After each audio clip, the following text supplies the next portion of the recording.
'Humph!' muttered Quilp, evidently disappointed to believe that this was true. 'That's what you've told this gentleman too, is it?' 'If the gentleman comes to ask the same question, I can't tell him anything else, sir. But I only wish I could, for our own sakes,' was the reply. Quilp glanced at Richard Swiveller, and observed that having met him on the threshold, he assumed that he had come in search of some intelligence of the fugitives. He supposed he was right. 'Yes,' said Dick, 'that was the object of the present expedition. I fancied it possible, but let us go ring Fancy's knell. I'll begin it.' 'You seem disappointed,' observed Quilp. 'A baffler, sir, a baffler, that's all,' returned Dick. 'I have entered upon a speculation which has proved a baffler, and a being of brightness and beauty will be offered up a sacrifice at Cheggs's altar. That's all, sir.' The dwarf eyed Richard with a sarcastic smile, but Richard, who had been taking a rather strong lunch with a friend, observed him not, and continued to deplore his fate with mournful and despondent looks. Quilp plainly discerned that there was some secret reason for this visit, and his uncommon disappointment, and, in the hope that there might be means of mischief lurking beneath it, resolved to worm it out. He had no sooner adopted this resolution than he conveyed as much honesty into his face as it was capable of expressing, and sympathized with Mr Swiveller exceedingly. 'I am disappointed myself,' said Quilp, 'out of mere friendly feeling for them. But you have real reasons, private reasons I have no doubt, for your disappointment, and therefore it comes heavier than mine.' 'Why, of course it does,' Dick observed testily. 'Upon my word, I'm very sorry, very sorry. I'm rather cast down myself. As we are companions in adversity, shall we be companions in the surest way of forgetting it? If you had no particular business now to lead you in another direction,' urged Quilp, plucking him by the sleeve, and looking slyly up into his face out of the corners of his eyes, 'there is a house by the waterside, where they have some of the noblest skeedom, reputed to be smuggled, but that's between ourselves, that can be got in all the world. The landlord knows me. There's a little summer house overlooking the river, where we might take a glass of this delicious liquor with a whiff of the best tobacco. It's in this case, and of the rarest quality to my certain knowledge, and be perfectly snug and happy, could we possibly contrive it. Or is there any very particular engagement that peremptorily takes you another way, Mr Swiveller, eh?' As the dwarf spoke, Dick's face relaxed into a compliant smile, and his brows slowly unbent. By the time he had finished, Dick was looking down at Quilp in the same sly manner as Quilp was looking up at him, and there remained nothing more to be done but to set out for the house in question. This they did straightway.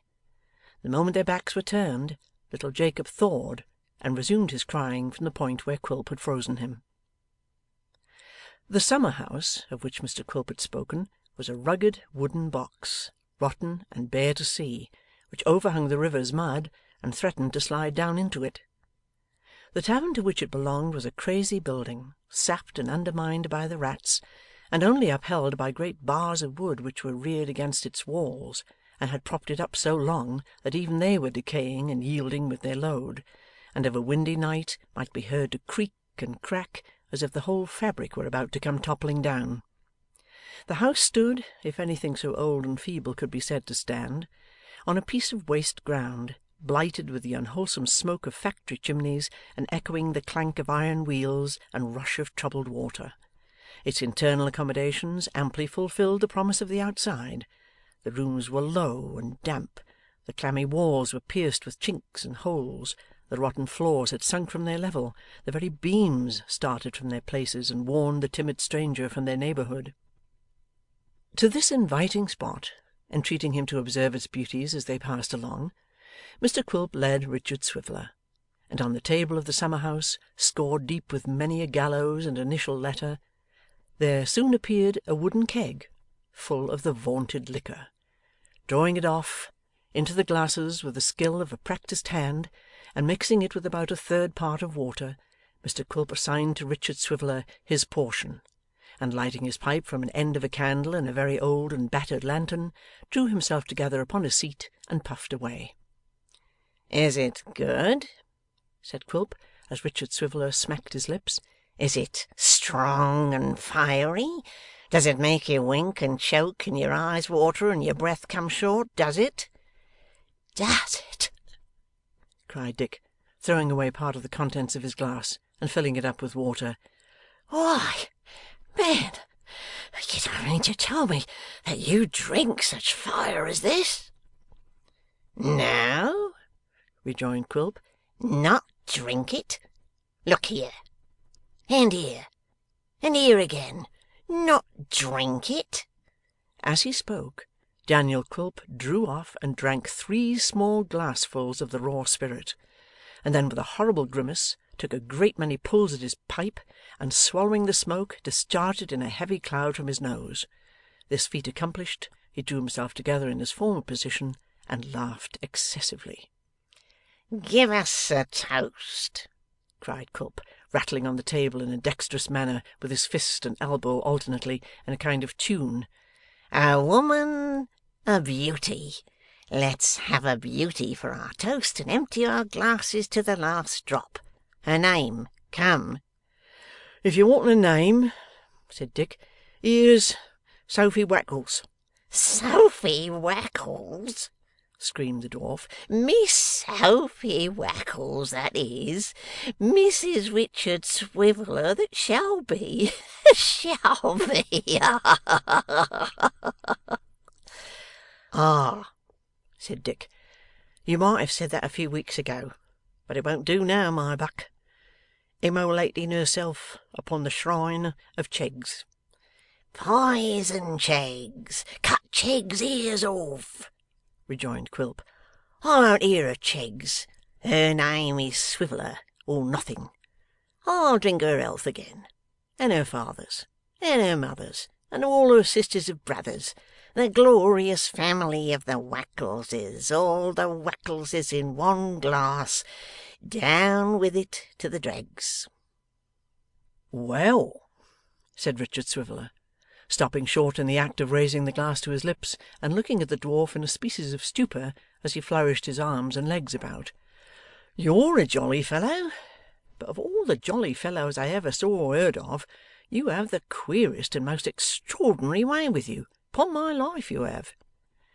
This candid declaration tended rather to increase than restrain Mr Quilp's eccentricity, and Richard Swiveller, astonished to see him in such a roistering vein, and drinking not a little himself for company, began imperceptibly to become more companionable and confiding, so that, being judiciously led on by Mr Quilp, he grew at last very confiding indeed. Having once got him into this mood, and knowing now the keynote to strike whenever he was at a loss, Daniel Quilp's task was comparatively an easy one, and he was soon in possession of the whole details of the scheme contrived between the easy Dick and his more designing friend. 'Stop!' said Quilp.